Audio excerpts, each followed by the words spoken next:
안녕하십니까. 건설안전을 강의하는 최윤정입니다. 이번 시간부터는 건설안전 산업기사 필기 2016년 제1회 기출문제를 함께 풀어보도록 하겠습니다. 자, 첫 번째 과목 산업안전관리론 1번 문제부터 풀이하겠습니다. 필기 풀이하면서요, 실기에 자주 나오는 내용들은 찝어드릴 테니까 필기용하고 실기용 따로 공부하시는 게 좋습니다. 실기용은 가급적 별표가 많은 내용은 곧 다가올 실기 대비해서 암기하듯이 공부하시고요. 필기용 문제들은 암기까지 필요 없겠죠? 정독으로 읽으시면서 답을 찝어낼 수 있는 능력 정도 기르시면 되겠습니다. 그리고 제가 빨간색 별표하는 건 필기와 실기에 중요하고 자주 나오는 내용입니다. 파란색의 별표는 반대입니다. 자주 나오지 않는 거예요. 그래서 우리가 특히나 재료학, 시공학, 과락이 잘 걸리는 과목들은 내용을 깊이 보기보다는 기출문제의 정답을 정확하게 기억해야 합니다. 그래서 이러한 과락이 잘 걸리는 과목들은 자주 나오지 않는 건 한 5년치를 풀어도 한 번, 두 번밖에 안 나오기 때문에 답을 기억하기 힘들죠. 그래서 파란색 별표하시고 시험 직전에 다시 한번 확인해서 정확하게 문제의 답을 기억하자라고 해서 이렇게 두 가지 별표 친다 보시면 됩니다. 빨간색은 실기까지 중요하거나 필기에 자주 출제되는 내용, 파란색 별표는 반대로 자주 나오지 않는 내용이고요. 때로 삼각형합니다. 답만 보고 넘어가도 별 상관없는 거. 계산 문제 중에 꼭 필요한 게 아니라 그냥 이런 거는 풀이할 줄 모르고 답만 보고 체크하고 넘어가도 괜찮습니다라는 내용 삼각형이다. 이렇게 보시고 풀이 함께 시작하도록 하겠습니다. 자, 1번은 실기에 굉장히 중요합니다. 그죠? 제2율을 계산하는 문제는 어떤 문제이건 실기 대비해서 반드시 풀이할 수 있게 해야겠습니다.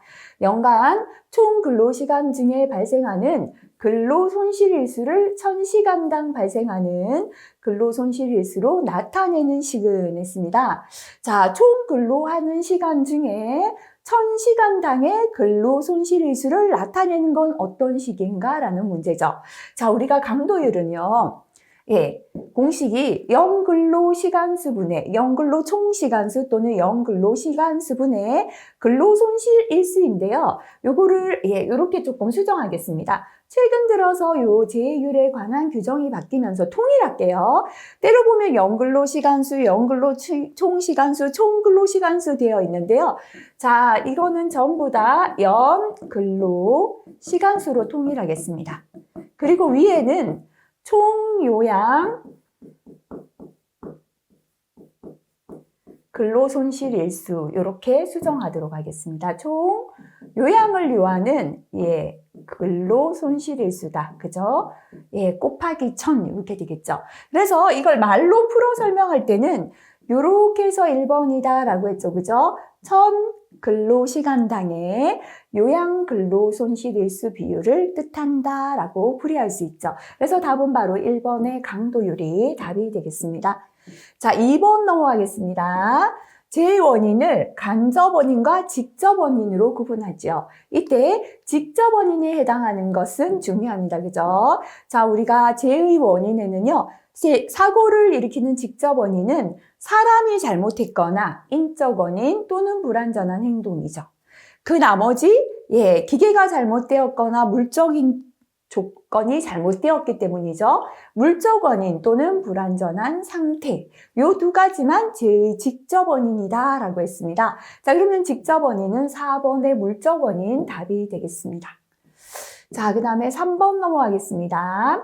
TBM의 의미를 가장 잘 설명한 것은 했습니다. TBM은 툴, 박스, 미팅이다. 그죠?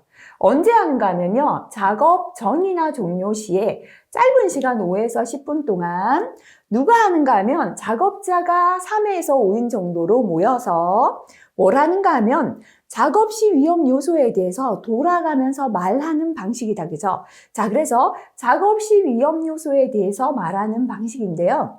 현장에서 툴박스니까 공구박스를 깔고 앉아 하는 미팅이다라고 해서 툴박스 미팅이라고 합니다. 그때그때 상황에 맞게 실시하는 단시간 미팅, 즉시 적응 훈련이다라고 할 수 있죠. 자, 그러면 가장 잘 설명한 것은 있습니다. 작업자 전원의 상호 대화로 스스로 생각하고 납득하는 작업장의 안전회의다. 그죠? 작업자 전원이 돌아가면서 자기의 작업에서 위험 요소에 대하여 말해보는 식의 회의가 되겠다. 그죠? 그래서 맞는 답 바로 3번 되겠습니다. 자, 4번 문제 넘어가겠습니다. 예, 교육 대상자 수가 많아요. 교육 대상자의 학습적인 능력 차이가 커요. 어떤 분은 잘 아는데 어떤 분은 처음이고 이렇겠죠. 그죠? 이럴 때 집단으로 하는 안전교육 방법으로서 가장 효과적인 것은, 그죠? 우리가 현장에서 많은 사람이 볼 때는 TV로 본다거나, 그죠? 영화로 식으로 본다거나, 자, 이렇게 시청각 교육은요, 조금, 우리가 경력이 있는 분이나 경력이 없는 분이나 능력 차이가 있더라도 보고 이해할 수가 있죠. 그래서 가장 적합한 거 답은 3번의 시청각 교육 되겠습니다. 5번 문제 간혹 실기에도 나옵니다. 한 개 더 붙여줄게요. 필기도 잘 나옵니다. 일선 관리 감독자 대상으로 작업 지도 기법, 작업 개선 기법, 인간관계 관리 기법 또는 부하 통솔법 같은 거다. 그죠? 또 한 개 빠졌죠. 작업 방법 기법. 그죠? 이렇게 4가지였습니다. 자, 그래서 요거를 교육하는 방법은이라고 했는데요. 일선 관리 감독자 대상 교육이죠. TWI라고 합니다. 우선은 관리 감독자가 작업 방법을 배워야 된다. 그죠? 작업 방법 기법, Job Method Training 할 때 JMT가 됩니다. 내가 작업 방법을 배웠다면 부하에게 지도해야 합니다. 작업 지도 기법, 그죠? 지도하다 인스트럭션이죠. JIT가 됩니다. 자, 그 다음에 관리자이기 때문에 인간관계 또는 부하를 통솔해야 합니다. JRT죠. Relation 할 때 관계가 되겠습니다. 자, 그 다음에 작업을 안전하게 지도해야 되죠. 작업안전기법 JST가 되겠다. 그죠? 자, 요렇게 4가지 교육을 실시하는 게 TWI가 되죠. 그래서 바로 답은 4번이 답이 되겠습니다. 자, 6번 문제 넘어갑니다. 교육훈련의 효과는 오관을 최대한 활용하는데요. 다음 중에서 효과가 가장 큰 것은 했습니다. 우리가 교육에서 그냥 아무리 설명으로 듣는 것보다 내가 한번 보는 게 가장 효과적이죠. 그래서 교육에서 가장 효과적인 거 바로 2번의 시각이 되겠습니다. 7번 넘어갑니다. 안전보건 표지는 어떤 내용이건 간에 별표 3개 반드시 알 수 있도록 공부합니다. 산업안전보건법상 바탕은 흰색이고요. 기본 모형은 빨간색입니다. 관련 부호나 그림은 빨간색의 보조색, 검은색을 사용합니다. 그죠? 자, 이러한 안전보건 표지는 했습니다. 자, 우리가 바탕은 흰색이고요. 기본 모형은 빨간색이고, 관련 부호나 그림은 빨간색 기본 모형에 이렇게 출입 금지, 그죠? 여기에 이렇게 사선이 있고 이렇게 하면 출입 금지였다. 그죠? 바탕은 흰색이고 기본 모형은 빨간색이고 관련 부호나 그림은 검은색이었어요. 뭐죠? 금지 표지였다. 그죠? 안전복 착용은 지시 표지죠. 출입 금지 금지 표지입니다. 공원 경고는 경고 표지고 비상구 안내 표지 되겠죠. 답은 2번 되겠습니다. 8번 문제 넘어가겠습니다. 참고 꼭 확인하기 바랍니다. 8번 문제 넘어가겠습니다. 자, 성공적인 리더가 갖추어야 할 특성으로 가장 거리가 먼 것은 했습니다. 자주 나오지 않으니까 파란색 별표 하겠습니다. 자, 성공적인 리더가 갖추어야 할 조건이 아닌 거. 강한 출세 욕구, 어찌 보면 욕심이죠. 좀 있는 것도 괜찮아요. 강력한 조직 능력, 미래지향적 사고, 그죠? 이런 것도 다 좋은데요. 상사에 대한 부정적인 태도를 가진 사람은 리더가 될 수 없다. 그죠? 그래서 긍정적인 사고가 필요합니다. 틀린 거 답은 4번 되겠습니다. 자, 그 다음 9번 문제 넘어가겠습니다. 산업안전보건법상 아세틸렌 용접장치 또는 가스 집합 용접장치를 사용하여 행하는 금속의 용접, 용단, 가열 작업자에게 특별안전보건 교육을 시키자고 합니다. 이때 교육의 내용이 아닌 것은 했습니다. 자, 일단 특별안전보건 교육은 특별히 위험한 작업에서 하죠. 그래서 공통적인 내용이 있었다. 그죠? 일단 첫 번째는 안전하게 작업하는 방법. 안전 작업 방법 순서. 그리고 잘 다치기 때문에 응급처치 들어간다 그랬죠? 안전 작업 방법 순서 및 응급처치에 관한 사항. 그 다음에는 위험한 작업에 꼭 필요한 보호구가 있다면 보호구를 알려주자 그랬는데요. 자, 요거 들어갑니다. 네, 우리가 아세틸렌 가스집합 용접 장치에서는 안전기가 필요하죠. 그래서 안전기 및 보호구 취급에 관한 사항 들어가고요. 나머지 한번 볼게요. 아무래도 아세틸렌이나 용접을 하다 보니까 용접 흉, 분진, 유해 광선이 얼마만큼 유해한가? 용접 흉, 분진, 유해 광선의 유해성에 관한 사항. 그 다음에 용접할 때 가스 용접기, 압력 조정기, 호스나 취관두 등 기기 점검에 관한 사항. 그 다음에 잘못하면 화재 날 수 있으니까요. 화재 예방 및 초기 대응에 관한 사항 등이 해당되겠습니다. 자, 그럼 아닌 거 찾아보도록 하겠습니다. 자, 용접 흉, 분진, 유해 광선의 유해성에 관한 사항 맞죠? 작업 방법 순서, 응급 처치에 관한 사항 맞습니다. 안전기나 보호구 취급에 관한 사항 맞죠? 아닌 거 안전밸브 취급이나 주의 아니죠, 그죠? 자, 이렇게 특별교육은 종류 너무 많습니다. 그래서 다 기억할 수 없고요. 기출에 출제된 내용 위주로 기억하자 그랬거든요. 그래서 출제된 거 파란색 별표 하시고 시험 전에 다시 한번 체크하시면 좋겠습니다. 자, 10번 넘어가겠습니다. 네, 다음 괄호에 알맞은 것은 사업주는 산업재해로 사망자가 발생하거나 괄호 이상의 휴업이 필요한 부상을 입거나 질병에 걸린 사람이 발생한 경우 해당 산업재해가 발생한 날부터 1개월 이내에 산업재해 조사표를 작성해서 관할 지방 고용청장 또는 지청장에게 제출한다. 그죠? 재해가 발생했을 때 최소한 노동부에 보고해야 되는 재해입니다. 사망자 당연하고요. 며칠 이상, 3일 이상의 휴업이 필요한 부상이나 질병에 걸리면 재해가 발생한 날로부터 한 달, 1개월 이내에 산업재해 조사표를 작성해서 지방고용노동청에 제출해야 한다라는 내용이죠. 답은 3일, 그죠? 답은 1번 되겠습니다. 11번 실기까지 중요합니다. 안전관리에 관한 계획에서 실시에 이르기까지 모든 권한이 포괄적이며 하향적으로 위에서 밑으로 행사된다라는 것이고요. 전문 안전 담당 부서가 없는 안전관리 조직은 자, 계획에서 실시까지 전부 다 지시가 위에서 아래로 내려오고 그 다음에 안전 담당 부서 전문적인 부서가 없다. 그죠? 스태프가 없는 조직이죠. 바로 1번 집계식 조직 또는 라인식 조직. 그죠? 명령 지시가 신속 정확한 조직이 특징이 장점이었죠. 자, 그 다음에 우리가 스태프가 없기 때문에 안전정보가 불충분한 단점이 있는 형태였습니다. 12번 실기까지 잘 출제됩니다. 메슬로우의 안전욕구 5단계 이론에서 각 단계별 내용이 잘못 연결된 것은 했습니다. 1단계가 가장 기본적인 욕구죠, 그죠? 자아실현이 아니라 생리적 욕구였습니다. 2단계 안전, 3단계 사회적, 4단계 존경, 5단계가 자아 실현의 욕구였죠. 그죠? 자, 요거는 순서대로 반드시 5가지 단계 암기하시기 바라겠습니다. 답은 1번 되겠습니다. 13번 넘어가겠습니다. 피로의 예방과 회복 대책에 대한 설명이 아닌 것은 했습니다. 작업 부하를 크게 한다. 더 피곤해지는 거죠. 그죠? 그래서 필요할 때는요, 작업 부하를 작게 하는 게 좋죠. 그죠? 그래서 1번 틀렸습니다. 너무 정적인 동작은 약간 동적인 동작과 섞어주고요. 너무 움직여서 동적인 건 정적으로 전환하는 게 좋죠. 그래서 정적 동작을 피한다.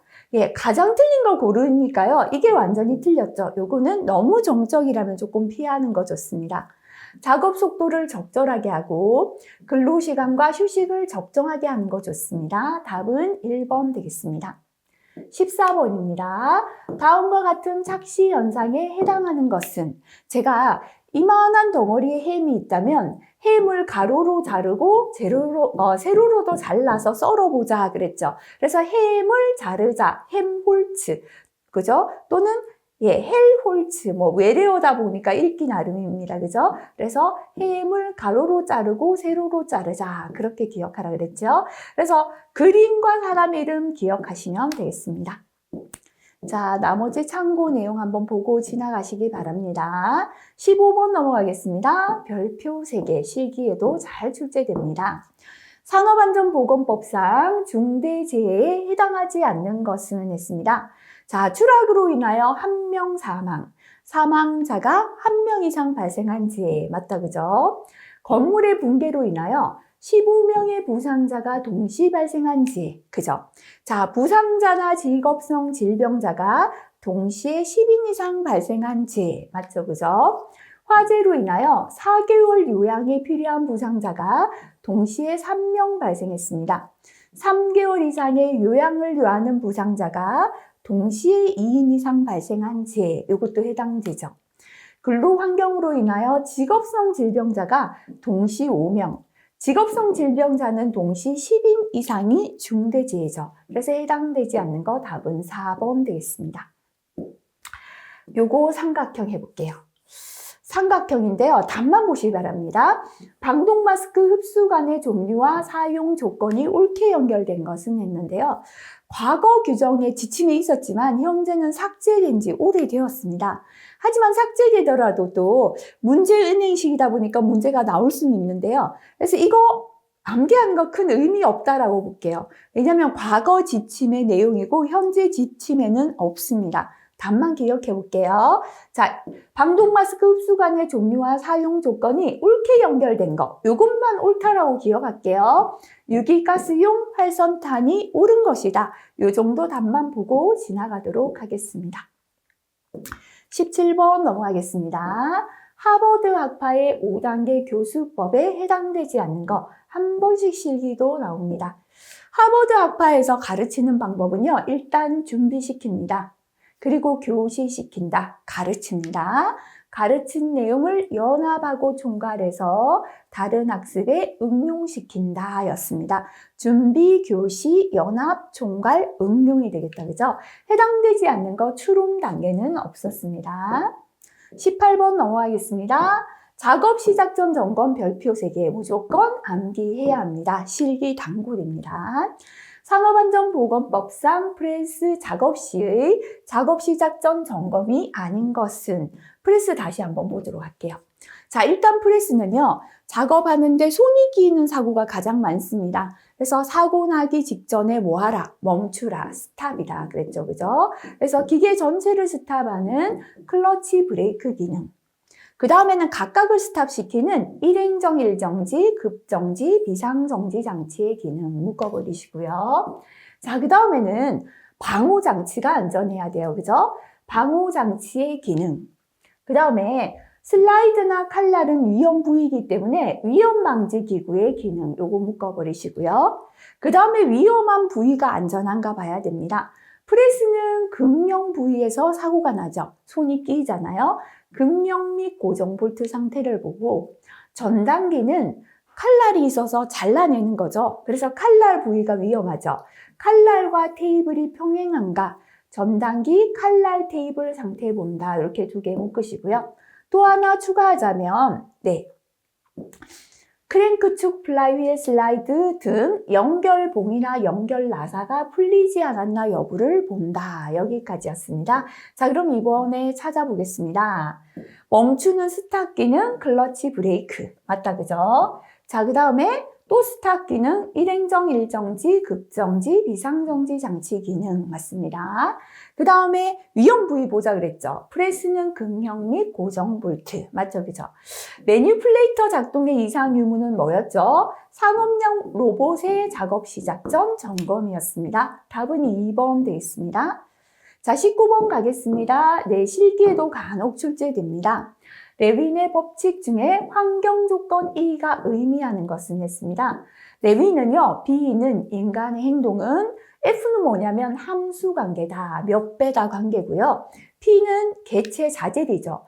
연령, 경험, 심신 상태, 성격, 지능 등 개체의 자질이고요. E는 환경인데 그중에 심리적 환경이 가장 중요하다라고 했습니다. 그래서 인간의 행동은 개체의 자질과 심리적 환경의 함수 관계다. 이렇게 풀이할 수 있었습니다. 자, 그럼 환경 E는 뭐를 뜻하는가? 그죠? 바로 인간관계. 답은 4번 되겠습니다. 20번 실기까지 중요합니다. 재해손실 코스트 방식 중에서 하임리의 방식에 있어서 1대4의 원칙 중에 1에 해당하는 것은 했습니다. 하임리의 재해손실비에서 1대4는요, 1이 직접비죠. 4는 간접비예요. 그죠? 자, 재의 결과 계산할 수 있는 직접비는 직접비 대 간접비는 1대4다. 다시 말하면 보이지 않는 손실이 직접 비용의 4배가 된다라고 말했죠. 자, 1은 보이는 손실이다. 그죠? 계산할 수 있는 돈이죠. 자, 그래서 해당하지 않는 거. 치료비, 재해자에게 지급된 급료, 급여, 그죠? 재해보상보험금, 이런 건 전부 다 계산할 수 있는 직접 비용입니다. 재해 예방을 위한 교육비는 간접비에 해당되죠. 그래서 직접비가 아닌 거 답은 1번 되겠습니다. 자, 참고 한번 확인하시기 바랍니다. 자, 두 번째 과목 넘어가겠습니다. 인간공학 및 시스템 안전공학. 21번 문제 보겠습니다. 인간공학 및 시스템 안전공학에서는요, 실기가 없죠. 그래서 필기용입니다. 그래서 빨갛게 별표하는 건 필기에 자주 나오는 내용이구나 이렇게 보시면 되겠습니다. 음량 수준이 50호일 때 소음값을 계산하라. 자주 안 나오기 때문에 파란색 별표. 완전 필요 없는 내용은 아닌데요. 자, 소는 2의 지수형입니다. 10분의 폼 마이너스 40. 그죠? 이렇게 지수로 올라가는 거예요. 자, 그럼 2의 10분의 폰이 지금 얼마냐면 50이죠. 빼기 40 하면 결국은 2의 10분의 10이죠. 10분의 10은 1이잖아요. 2의 1승이니까 결국은 2가 된다. 이렇게 계산할 수 있겠습니다. 자, 그 다음에 22번 넘어가겠습니다. 청각적 표시장치 지침에 관한 설명으로 틀린 것은 했습니다. 필기 자주 나옵니다. 신호는 최소한 0.5에서 1초 동안 지속된다. 신호는 배경소음과 다른 주파수를 사용한다. 소음은 양쪽 귀에, 신호는 한쪽 귀에 들리게 한다. 이거 잘 모르더라도요, 넘어가 볼게요. 300m 이상 멀리 보내는 신호는 2000Hz 이상이 아니다. 그죠? 틀렸죠? 멀리 가는 신호는 1000Hz 이하의 주파수를 쓴다. 이거 잘 나오잖아요. 그죠? 그래서 틀린 거 바로 답은 4번 되겠습니다. 필기 잘 나옵니다. 인체 측정치를 이용한 설계에 관한 설명으로 옳은 것은 했습니다. 자, 평균치를 기준으로 한 설계를 제일 먼저 고려한다. 틀렸죠, 그죠? 평균치를 기준으로 한다면요, 큰 사람도 불편하고 작은 사람 불편하잖아요. 그래서 가장 좋은 건 조절식 설계예요. 자기 키에 맞게, 자기 팔 길이에 맞게, 잘 안 나오네요. 조절할 수 있는 설계가 가장 우선이 되어야 되겠죠. 그래서 자동차도 보면요, 다리가 긴 사람 의자 뒤로 당기고, 다리가 짧은 사람 앞으로 당기고 가장 좋은 거잖아요. 그죠? 그래서 1번 틀렸죠. 자세와 동작에 따라 고려해야 할 인체 측정 시수 달라집니다. 자세와 동작이 다르다면 측정할 치수도 달라진다. 이거 맞는 설명이죠. 의자의 깊이와 너비는 작은 사람 기준한다 했는데요. 너비는 엉덩이가 큰 사람 크게 앉는 게 편하죠. 넓어도 작은 사람도 편하잖아요. 그래서 의자 너비는 너비는 큰 사람 기준이죠. 근데 의자의 깊이가 이렇게 있으면 이거를 큰 사람 기준으로 하면 작은 사람은 이렇게 다리가 오니까 너무 불편하잖아요. 그죠? 그래서 깊이는 누구? 작은 사람에게 맞도록 설계합니다. 그죠? 틀렸죠? 큰 사람을 기준으로 한 설계는 인체 측정치 95%를 적용하는 거죠. 작은 사람 기준이 몇 프로다? 5%를 적용하는 겁니다. 그래서 최대 집단치 설계가 95% 이상의 최대치 적용하고 최소 집단치 설계는 5% 이하의 최소치를 적용한다. 그죠? 맞는 답은 바로 2번 되겠습니다. 24번 문제 넘어가겠습니다. 네, 인간기계 시스템 설계 과정의 주요 6단계 올바른 순서로 나타낸 것은 있습니다. 일단은요, 우리가 설계할 때 뭐부터 해야겠습니까? 우리가 목표부터 정해야겠죠, 그죠? 목표 및 성능 명세 정의합니다. 결정합니다. 이 시스템의 목표는 무엇이다 정하고요. 그 다음에 이제 시스템을 정의해야죠, 그죠? 이 시스템에 대한 정의를 내립니다. 목표에 따른 시스템을 정의합니다. 그 다음에 기본적인 설계를 하겠죠. 기본 설계가 끝나면 주변부, 인터페이스, 인간기계 인터페이스 설계, 계면 설계합니다, 그죠? 자, 그 다음에는요, 기타 매뉴얼, 성능 보조 자료를 작성해 보겠죠. 마지막에는 시험하고 평가는 순서가 되겠죠, 그죠? 자, 한 개가 빠졌나요? 기본 설계 빠졌네요. 먼저 목표 성능 명세에서 결정하고 시스템 정의하고 C가 아니라 기본 설계다, 그죠? 맞게 된 거 답은 1번 되겠습니다. 자, 그 다음에 25번 넘어가겠습니다. 네.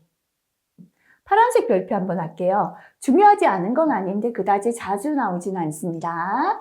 동전 던지기에 앞면이 나올 확률이 0.7이고 뒷면이 나올 확률이 0.3일 때 앞면이 나올 사건의 정보량과 뒷면이 나올 사건의 정보량은 얼마인가 라고 했습니다.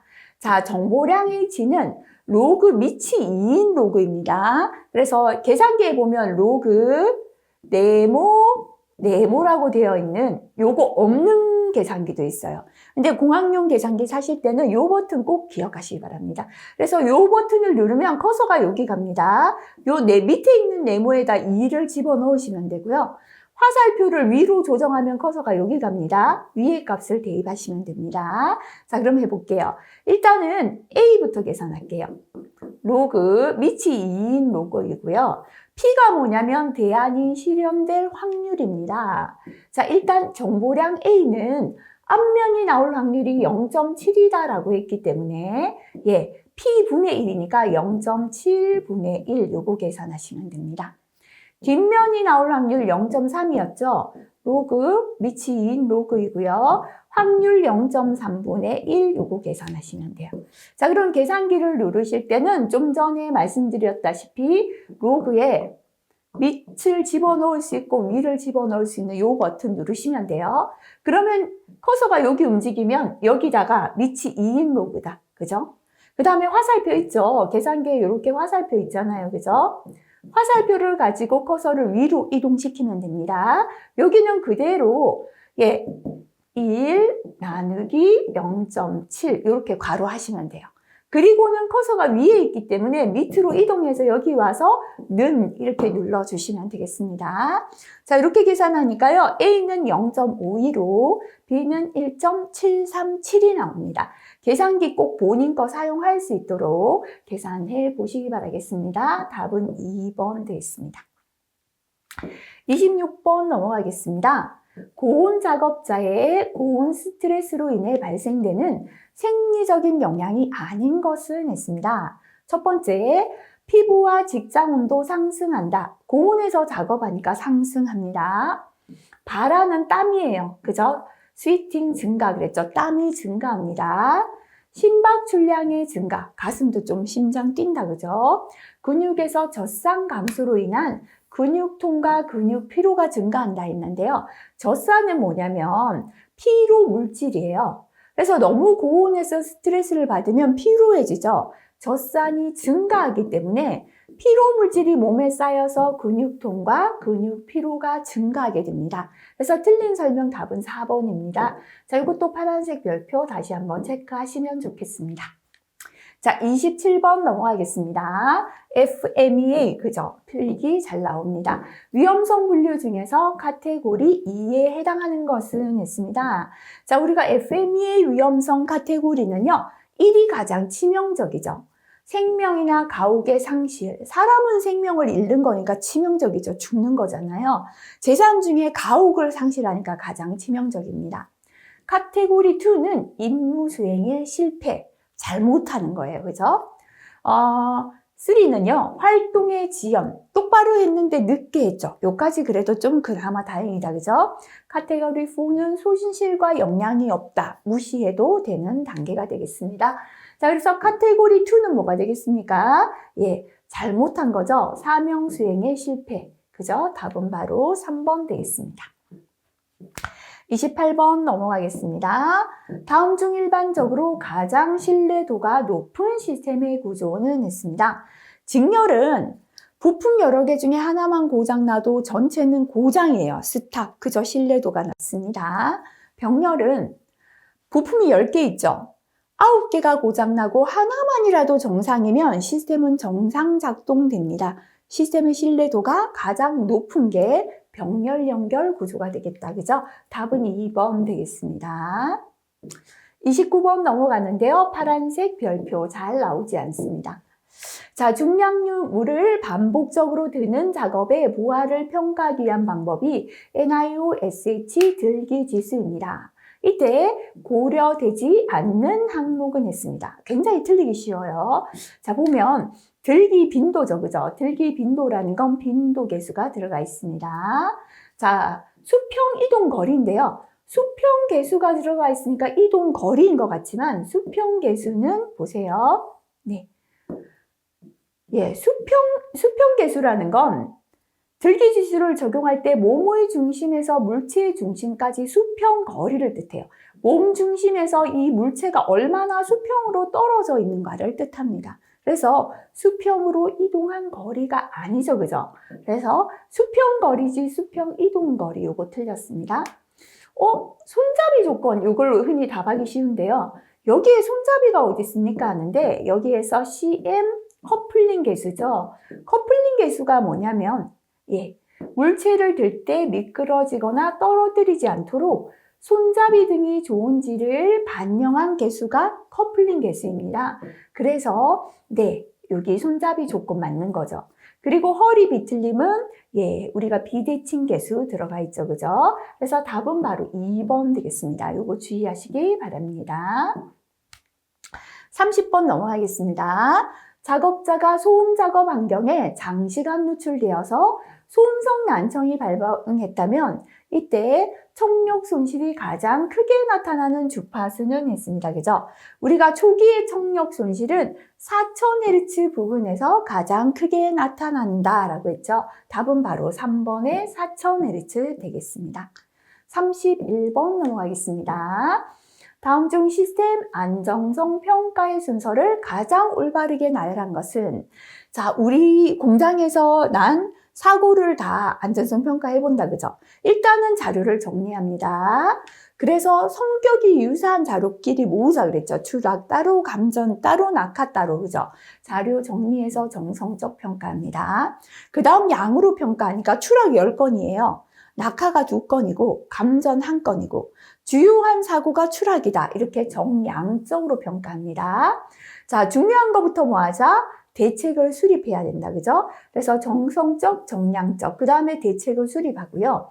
대책이 잘 되었나? 재평가한다. 맞게 된 거 답은 4번이다. 그죠? 자주 출제되는 내용입니다. 32번 자주 나오죠. 결함수 분석법, 다시 말하면 FTA가 되겠습니다. 정상 사상이 발생하지 않게 하는 기본 사상들의 집합.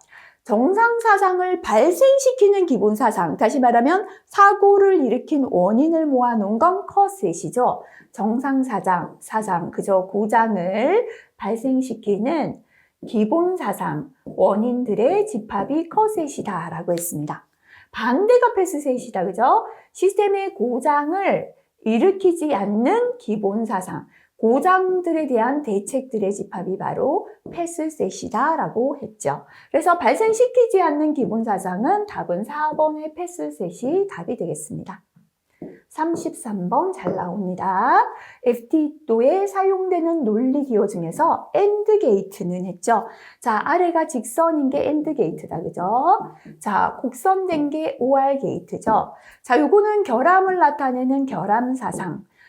최고 위에 있을 땐 정상 사상이고요. 중간에 있을 땐 중간 사상 해도 되겠죠. 통상사상, 그죠? 예상되는 사상이다라고 했죠. 해당되는 거 답은 바로 1번 되겠습니다. 자, 참고 확인하고 넘어가시면 좋겠습니다. 자, 그 다음에 34번. CRB 또는 CDB도 같은 내용이죠. 잘 나옵니다. 조정 반응 비율에 관한 설명으로 틀린 것은 했습니다. 조종장치와 표시장치의 물리적 크기와 성질에 따라 달라진다. 예, 물리적 크기와 성질에 따라 달라질 수 있다. 그죠? 왜냐면, 예, 조종장치의 움직임 각도와 반경에 따라 달라지니까, 예, 달라진다 할 수 있겠네요. 밑에 설명 계속 볼게요. 표시장치의 이동거리를 조종장치의 이동거리로 나누었다라고 했는데요. 자, 예. CDB, CRB는 X분의 Y죠. Y가 뭐냐면 표시장치죠. 표시장치고 X가 통제기기죠. 그죠? 그래서 표시장치의 이동거리를 통제기기의 이동거리로 나눴다 해야죠. 표시장치 이동거리를 조종장치 이동거리로 나눴다. 그래서 이게 보면은 예, 표시계기의 변이량을 통제기기의 변이량으로 나눈 값이다. 그죠? 맞는 설명이죠? 자, 통제기기, 조종장치, 그죠? 조종 반응 비율이 낮다는 것은 민감도가 크다, 높다는 뜻이다. 여기에서 예, 우리가 조종 반응 비율이 낮다라는 건 어떤 게 이게 낮다는 건 Y 값보다 뭐가 커야 됩니까? X 값이 더 커야 돼요. 다시 말하면 통제기기를 조금만 예, 레버를 움직여도 표시 지침이 많이 움직인다. 조금 움직였는데 지침이 많이 이동하면 우리가 민감하다 그러죠. 그죠? 그래서 이거는 민감도가 높다는 거다. 맞는 설명이 되겠죠. 최적의 조정 반응 비율은 조종장치 조종 시간과 표시장치 이동 시간이 교차하는 값이 된다. 그죠? 자, 이거 예, 답이 2번 되어 있는데요. 잠시만요. 어디에서 헷갈리는가 한번 볼게요. 예, 표시장치의 이동거리를 조종장치의 이동거리로 나눴다. 통제 표시비는 X분의 Y, 이게 조금 잘못되었네요. 지금 요거 오타입니다. 그죠? Y분의 X가 돼야 되죠? Y분의 X죠. 그죠? 그래서 X가 뭐냐면 통제기기 변이량이고 Y가 표시 지침의 변이량이죠. 그래서 이거 수정하겠습니다. Y분의 X 돼야죠. 그래서 통제기기 변이량을 표시계기 지침의 변이량으로 나눈 값이다 해야죠. 그죠? 그래서 이 부분이 틀렸습니다. 예, 요거 수정하도록 하겠습니다. Y분의 X로 수정하겠습니다. 죄송합니다. 자, 그 다음에 35번 넘어가겠습니다. fail-safe 원리에 해당하지 않는 것은 했습니다. 그죠? fail-safe 세 가지 원리입니다. 교대 구조, 다경로 하중 구조, 하중 경감 구조 세 가지가 fail-safe 원리가 되겠습니다. 아닌 거 답은 3번 됩니다. 36번 잘 출제됩니다. 자, 요거는요, 위에 건 그다지 자주 나오는 건 아니기 때문에 파란색 별표, 틀리신 분들은 파란색 별표 다시 한번 체크하시기 바랍니다. 자, 옥내 조명에서 최적 반사율의 크기. 우리가 바닥에서 천정으로 올라갈수록 반사율이 커진다 그랬죠, 그죠? 그래서 천정이 제일 크죠? 천정 밑에 벽에 서 있는 가구, 제일 밑에 있는 바닥이 예, 제일 반사율이 작아야 된다. 그죠? 그래서 맞게 된 거 답은 바로 4번 되겠습니다. 37번 넘어가겠습니다. 네. 관측하고자 하는 측정 값을 가장 정확하게 읽을 수 있는 표시 장치는 했습니다. 아무래도 지침을 읽는 것보다는 숫자가 나오는 게 가장 정확하죠. 디지털 몸무게 저울은요, 정확한 숫자 알려주잖아요. 그죠? 개수형이 바로 디지털 저울, 숫자로 표시하는 거죠. 답은 1번 되겠습니다. 38번. 그림의 FT도에서 최소 커스S로 오른 것은 했습니다. 자, T는 해서요. 밑에가 AND 게이트다, 그죠? A하고 B라고 해볼게요. A와 B가 AND니까 한 줄로 A, B 나타냈습니다. A 밑에 내려가니까요. 1과 2가 AND니까 한 줄로 1, 2라고 나타냈고 B 밑에는 3과 4가 OR이니까 병렬, 그죠? 이렇게 나타냈습니다. 생길 수 있는 건 자, AND는 조합 AND 함께 있고 베타적 OR 게이트 하나 떨어져도 출력 생깁니다. 그죠? 그래서 1, 2, 3이라는 출력이 생기고요. 같이 있고 하나 떨어지는 이러한 출력이 또 생길 수 있죠. 1, 2, 4라는 출력이 생길 수 있죠. 그래서 최소 컷셋은 공통인 1, 2는 최소 컷셋 아니죠. 1, 2만으로는 출력이 생길 수가 없어요. 그죠? 그래서 요것도 최소 컷셋, 요것도 최소 컷셋이 됩니다.